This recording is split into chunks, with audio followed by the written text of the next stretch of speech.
Good morning. कल हम लोग क्लास में नहीं मिले थे, कुछ प्रॉब्लम आ गया था सिस्टम में। कल मॉर्निंग क्लास हुआ था बट आफ्टरनून और इवनिंग क्लास नहीं हुआ था।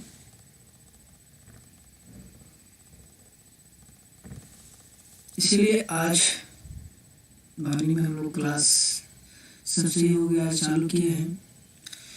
Good morning, welcome to life study channel में आपका स्वागत है। Very very good morning. आज के हमारे जो क्लासेस है हिस्ट्री ऑफ बिहार में,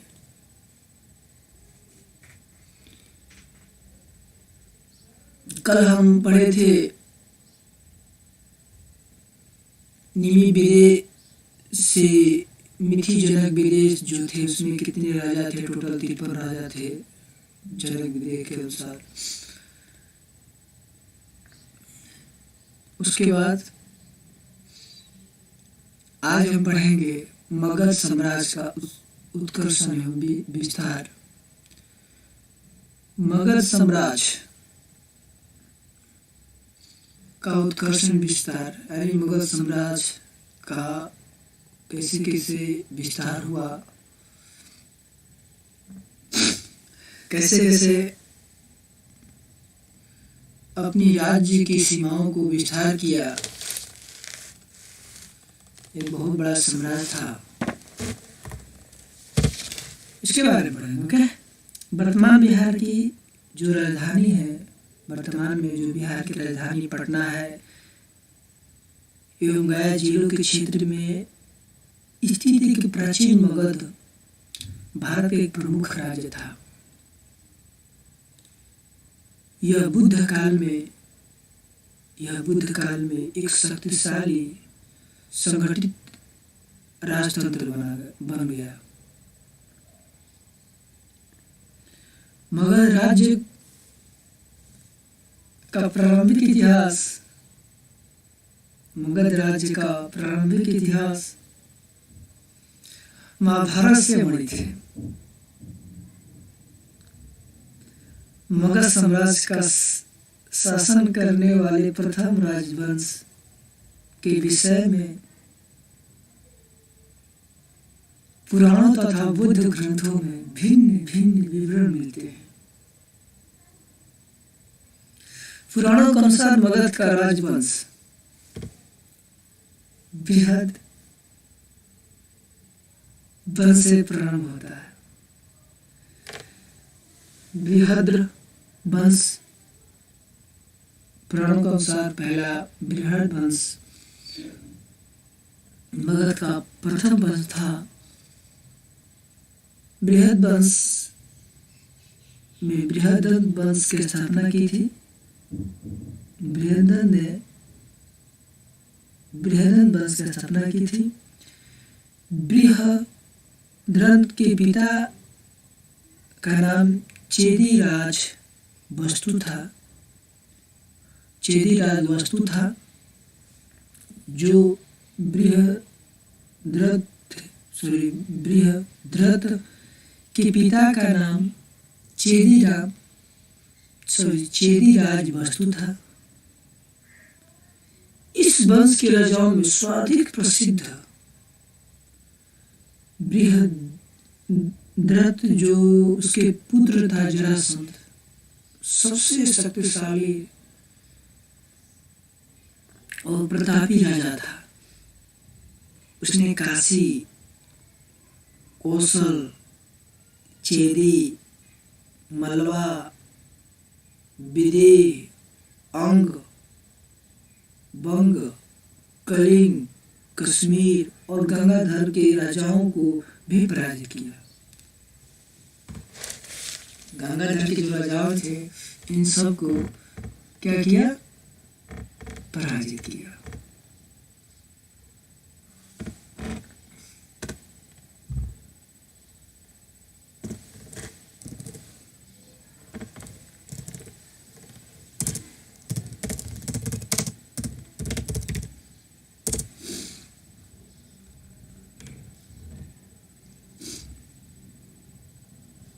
तो जरासंध जो था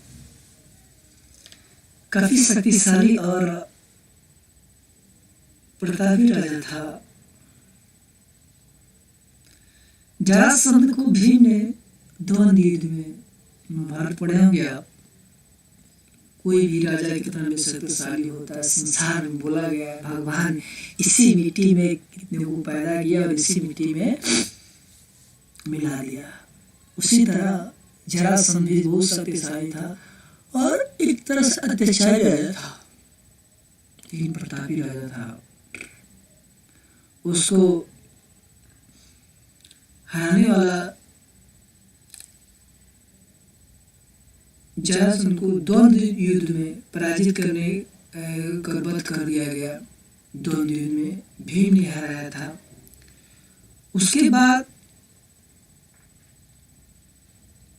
बृहदंत वंश का अंतिम राजा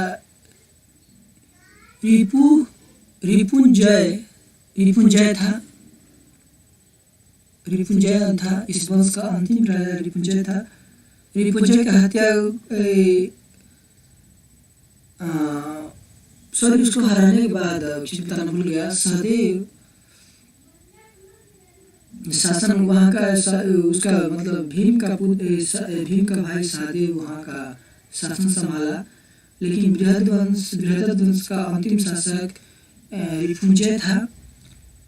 रिपुंजय की हत्या उसके मंत्री पुलक ने कर दी एवं उसके पुत्र को राजा बना दिया गया। उसके मंत्री पुलक ने कर दी और उसके पुत्र को राजा बना दिया गया। उसके बाद एक दरबारी महीने ने पुलक और उसके पुत्र को मारकर अपने पुत्र बिंबिसार को गद्दी पर बैठा दिया। कौन? एक दरबारी महीने ने पुलक और उसके पुत्र को मारकर, पुलक को मंत्री कौन था? मंत्री पुलक था। मंत्री को मतलब मंत्री था उसके रिपुंजय के राज्य में, तो उसके पुलक और उसके पुत्र को मारकर, दोनों को मारकर अपने पुत्र बिंबिसार को गद्दी पर बिठाया। एक दरबारी महीने बिंबिसार को बिठा दिया गद्दी पर। ओके।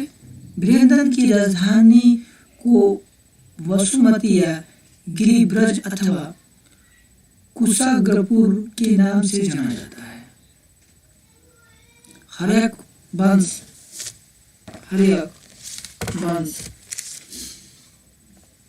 उसी के बाद चालू होता है हमारा हर्यक वंश। बौद्ध ग्रंथों के अनुसार मगध का प्रथम वंश हर्यक वंश, जिसका कहीं न कहीं हर्यक या हर्यान वंश के रूप में उल्लेख हुआ है। और प्रथम शासक बिंबिसार था। वस्तुतः एक राजनीतिक शक्ति के रूप में बिहार का उत्कर्ष सर्वप्रथम मगध सम्राट बिंबिसार के शासन काल में हुआ है। बिंबिसार 444 से 492 ईस्वी पूर्व तक काम राज्य किया। ईसा पूर्व तक। बौद्ध ग्रंथ महावंश के अनुसार हर्यक वंश के संस्थापक बिंबिसार ने 15वीं वर्ष की आयु में सिंहासन प्राप्त किया। बौद्ध वंश के अनुसार बिंबिसार ने 15 वर्ष की आयु में सिंहासन प्राप्त किया। आधी शताब्दी से अधिक समय तक मगध पर शासन किया। उसी से अधीन मगध का साम्राज्य विस्तार हुआ था। जब बिंबिसार यहाँ का राजा बना 15 वर्ष की एज में, तो मगध का काफी विस्तार किया, काफी उसकी सीमाओं को विस्तार किया। उसकी राजधानी गिरिब्रज राजगिरी थी। कूटनीतिक संबंध और साम्राज्य विस्तार, उसके जो पहला एक नीति अपनाया गया तो संबंध और समाजीविता, एक कूटनीति बनाया गया संबंध का, और इस समाज को अपने साम्राज्य को कैसे विस्तार करना है बिम्बिसार ने नियम बनाया। कैसा नियम, मतलब क्या अपनाया था अपना तरीका। बिम्बिसार एक महत्वाकांक्षी शासक था, महत्वाकांक्षी शासक था, मतलब उसके अंदर इच्छा थी कि अपने साम्राज्य को एक विस्तार किया जाए। Good morning Upendra, good morning. Like करते रहिए, आगे बढ़ते रहिए, पढ़ते रहिए। कल नहीं थे हम लोग क्लास में, इसीलिए लोग डिस्टर्ब हो गए हैं, आज आ जाएंगे सब लोग। तो बिम्बिसार एक महत्वाकांक्षी शासक था और योग्य कूटनीतिक भी था। अपनी राजनीतिक स्थिति दृढ़ करने के लिए उसने वैवाहिक संबंधों की नीति अपनाई थी। अगर ऑप्शन आता है, ऑब्जेक्टिव बनता है आपका कि किस राजा ने, किस शासक ने वैवाहिक संबंध से अपनी स्थिति को, राजनीतिक स्थिति को संगीर्ण मतलब शक्तिशाली बनाई थी, तो वो राजा कौन होगा? बिम्बिसार होगा। वैवाहिक नीति अपनाई थी। वैवाहिक नीति अपनाने के बाद वो कैसे कैसे कहाँ से विवाह किया था, आते हैं, एक झलक देते हैं। उसकी पहली पत्नी कुशल देवी कौशल की राजकुमारी थी। यहाँ एक संभाली जाती है, इतने करते जा रहा है। देखिए कैसे कैसे शादी करता है और कैसे कैसे अपनी नीति अपनाता है। बिम्बिसार की पहली पत्नी कौशल देवी कौशल की राजकुमारी थी। इस विवाह में विदेह के रूप में बिम्बिसार को काशी का क्षेत्र प्राप्त हुआ। सॉरी, विवाह के दहेज के रूप में, पहले नहीं बोलते हैं, पहले विवाह करते थे तो दहेज मिलता था, क्या क्या दहेज मिलेगा, ये मिलेगा, वो मिलेगा, फलाना मिलेगा, चिलाना मिलेगा। तो दहेज मिला किनको? बिम्बिसार को। अब दहेज में क्या मिल गया? काशी का क्षेत्र मिल गया। अब मगध के बगल में काशी का क्षेत्र मिला। अब बिम्बिसार खुश हो गया। अभी और नियम अपना, बिम्बिसार को दहेज में काशी का क्षेत्र मिला। शादी करने के बाद कौशल देवी की राजकुमारी से शादी किया था, कौशल की राजकुमारी कौशल देवी से शादी किया था, जिसको दहेज में काशी का क्षेत्र प्राप्त हुआ। साथ ही कौशल का शासक प्रसेनजीत उसका मित्र हो गया। उसका मित्र होने, देखो पहले क्या होता था, अगर हम शादी करते थे अपने दूसरे राज्य से तो हमारा राज्य हमारे अधीन होता था, और वहाँ के मित्र हो जाने के बाद जैसा अगर हमारे पर कोई विपत्ति आती है, अपने साम्राज्य को कैसे बढ़ाना है, टोटली कंट्रोल करने लगता है एक राजा। ओके, मिलजुल कर शासन चलाते हैं। उसकी दूसरी पत्नी चिल्हरना वैशाली के लिच्छवी शासक परिवार की राजकुमारी थी। इस विवाह से वाणिज्यों के साथ संबंध दृढ़ हुए। देखो अब फिर दूसरी शादी किया, क्यों? अपनी राजनीतिक स्थिति को मजबूत बनाने के लिए इन्होंने एक और शादी किया। उसके बाद तीसरी पत्नी पंजाब की मद्र राजकुमारी क्षेमा थी। 3 शादियां किया इन्होंने अपने तीनों दिशाओं से। एक काशी की साइड, एक काशी में शादी किया, दूसरी की आपके लिच्छवी शासक परिवार की, वैशाली के लिच्छवी शासक परिवार के राजकुमारी से विवाह किया। तीसरी पंजाब की मद्र राजकुमारी क्षेमा के से विवाह किया। पश्चिमी और उत्तरी सीमाओं को सुरक्षित कर लेने के बाद, यानी पश्चिमी और उत्तरी सीमाओं को सुरक्षित कर लेने के बाद बिम्बिसार ने पूर्वी पड़ोसी अंग की राज्य पर चढ़ाई कर वहां के शासक ब्रह्मानंद को वध कर दिया गया। सिंपल भाषा, शादी किया, 3 शादियां किया। 3 शादी से अपने 3 सीमाएं अपने एग्जर्वेशन का अपने साइड ले लिया, अपने कंट्रोल ले लिया। उसके बाद उसने एक सीमा जो अंक का बचा उस पर एक चढ़ाई कर दिया है। ऑप्शन नहीं मिला होगा उसके पास कि अब इसको क्या करे, तो चढ़ाई कर दिया सीधे शासन मतलब सैनिक के साथ और उसका वध कर कर उसकी सीमा को अपनी सीमा में मिला लिया। अवंती के शासक चंड प्रद्युम्न सहित के साथ हुआ। उसका युद्ध अनिर्णित रहा। अत्यंत दोनों ने मैत्री कर ली। मतलब अवंती के जो शासक था चंड प्रद्युम्न, उसके साथ जो है युद्ध हुआ, लेकिन दोनों एक महा शक्तिशाली निकले, इसलिए दोनों मित्र बन गए और राशि शासन चलाने लगे। प्रद्युम्न के उपचार के लिए बिंबिसार ने अपने निजी चिकित्सालय जीवन को उज्जैन भेजा।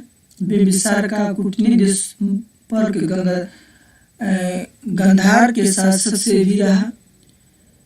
बिंबिसार ने युद्ध और कूटनीति से मगध के क्षेत्रों का विस्तार किया और अपनी प्रतिष्ठा में वृद्धि की।